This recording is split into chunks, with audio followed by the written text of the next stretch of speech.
Gmail ஆப்ல இருந்து பாத்தீங்கன்னா மெயில் வரப்ப நோட்டிபிகேஷன்ஸே வந்து வராது. ஸோ இந்த ஒரு ப்ராப்ளம் உங்களோட Gmail ஆப்ல நீங்க ஃபேஸ் பண்ணிருந்தீங்கன்னா அதை எப்படி சால்வ் பண்ணி நோட்டிபிகேஷன்லாம் ப்ராப்பரா வர வைக்கிறது அப்படின்றத பத்தி தான் டீடைல்டா இந்த வீடியோல நம்ம வந்து பார்க்க போறோம். பார்க்கறதுக்கு முன்பாக சேனலை சப்ஸ்கிரைப் பண்ணிடுங்க, பெல் ஐகானை கிளிக் பண்ணி ஆல் அப்படின்றத செட் பண்ணிடுங்க.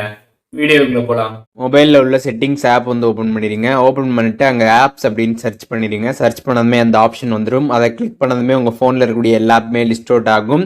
அதில் வந்து ஜிமெயில் ஆப்பை செலக்ட் பண்ணி ஓப்பன் பண்ணிக்கோங்க. ஓப்பன் பண்ணதுமே first of all notification option கொடுத்துருப்பாங்க. ஸோ அதை கிளிக் பண்ணி பாருங்கள் அது வந்து அலோவில் இருக்கா அப்படின்னு சொல்லிட்டு. அலோவில் இருந்துச்சுன்னா ஒன்றும் பிரச்சனை இல்லை. அப்படி அலோவில் இல்லைன்னா அதை கிளிக் பண்ணி அலோவ் பண்ணிக்கோங்க. அலோவ் பண்ணிட்டு அப்படியே பேக் வந்தீங்கன்னா கீழே உங்களுக்கு ஸ்டோரேஜ் ஆப்ஷன் கொடுத்துருப்பாங்க. அந்த ஸ்டோரேஜ் ஆப்ஷனை கிளிக் பண்ணதுமே clear data and clear cache கொடுத்துருப்பாங்க. கம்ப்ளீட்டாக வந்து clear data and clear cache வந்து கொடுத்துருங்க.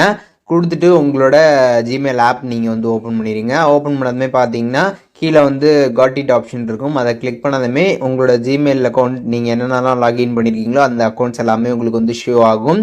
கீழே பார்த்தீங்கன்னா டேக் மீ டு ஜிமெயில் அப்படின்னு ஒரு ஆப்ஷன் இருக்கும். அதை கிளிக் பண்ணிடுங்க. கிளிக் பண்ணதுமே பார்த்தீங்கன்னா உங்களோட ஜிமெயில் ஐடிலாம் எல்லாமே சைடில் வந்து லாகின் ஆகிருக்கும். நீங்கள் கிளிக் பண்ணி பார்த்துக்கலாம் என்னென்ன ஜிமெயில் ஐடிலாம் லாகின் ஆகிருக்கு அப்படின்னு சொல்லிட்டு. எல்லாமே லாகின்ல இருக்கும். நீங்கள் எல்லாமே செக் பண்ணிக்கலாம். ஸோ இப்போது சைடில் வந்து பார்த்தீங்கன்னா உங்களுக்கு 3 ஏரோ கொடுத்துருப்பாங்க. இப்போது உங்களுக்கு எந்த ஜிமெயிலேருந்து நோட்டிஃபிகேஷன்ஸ் கரெக்டாக பர்ஃபெக்டாக வரணும் அப்படின்னு நினைக்கிறீங்களோ அந்த ஜிமெயிலை நீங்கள் சைடில் ஃபஸ்ட்டு கிளிக் பண்ணி செலக்ட் பண்ணிடுங்க. செலக்ட் பண்ணிவிட்டு அதுக்கப்புறம் என்ன பண்ணுறீங்கன்னா இந்த பேஜ் உங்களுக்கு ஹோம் பேஜ் ஓப்பன் ஆகும். சைடில் வந்து உங்களுக்கு 3 டாட் பட்டன் இருக்கும்.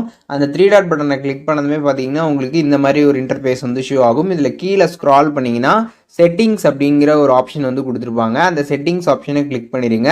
கிளிக் பண்ணதுமே பார்த்தீங்கன்னா உங்களோட ஜிமெயில் அக்கௌண்ட்லாம் வந்து ஷோ ஆகும். இப்போ எந்த ஜிமெயில் அக்கௌண்ட்டுக்கு உங்களுக்கு பர்ஃபெக்டாக நோட்டிஃபிகேஷன்ஸ்லாம் வரணும் அப்படின்னு நினைக்கிறீங்களோ ஸோ அந்த ஒரு ஜிமெயில் அக்கௌண்ட்டை இதில் நீங்கள் வந்து செலக்ட் பண்ணுற மாதிரி வந்திருக்கும். அதை கிளிக் பண்ணி செலக்ட் பண்ணிடுங்க.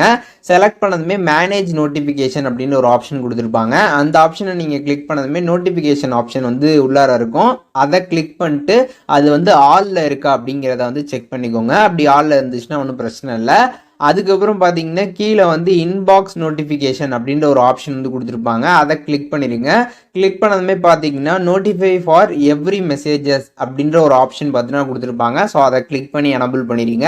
ஸோ இதெல்லாம் நீங்கள் எனபிள் பண்ணிட்டீங்கன்னா அதுக்கப்புறம் உங்களுக்கு ஜிமெயிலேருந்து கரெக்டாக பார்த்தீங்கன்னா மெயில் வந்தோடனே உங்களுக்கு நோட்டிஃபிகேஷன்ஸ் ப்ராப்பராக வந்து வரும். ஸோ இதெல்லாம் நீங்கள் எனபிள் பண்ணி முடிச்சுட்டு அதுக்கப்புறம் என்ன பண்ணுறீங்கன்னா ப்ளே ஸ்டோரில் போயிட்டு உங்களோட ஜிமெயில் ஆப்புக்கு எதுவும் அப்டேட் கேட்டுருந்துச்சுன்னா பாருங்க. அப்படி அப்டேட் கேட்டுருந்துச்சுன்னா கம்ப்ளீட்டா வந்து அப்டேட் பண்ணிடுங்க.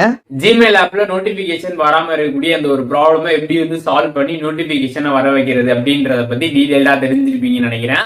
உங்களுக்கு இந்த வீடியோ யூஸ்ஃபுல்லா இருந்துச்சுன்னா லைக் பண்ணிடுங்க. எதுவும் டவுட் இருந்துச்சுன்னா கண்டிப்பா கமெண்ட்ஸ்ல மென்ஷன் பண்ணுங்க. எல்லாருக்குமே ரிப்ளை பண்றேன். வேற என்ன கண்டென்ட் நம்ம சேனல்ல போஸ்ட் பண்ணோம் அப்படின்னு நினைக்கிறீங்களோ அதை பத்தி கமெண்ட்ஸ்ல சொல்லுங்க. அதற்கான வீடியோஸ்மே சீக்கிரமாவே நம்மளோட சேனல்ல வரும்.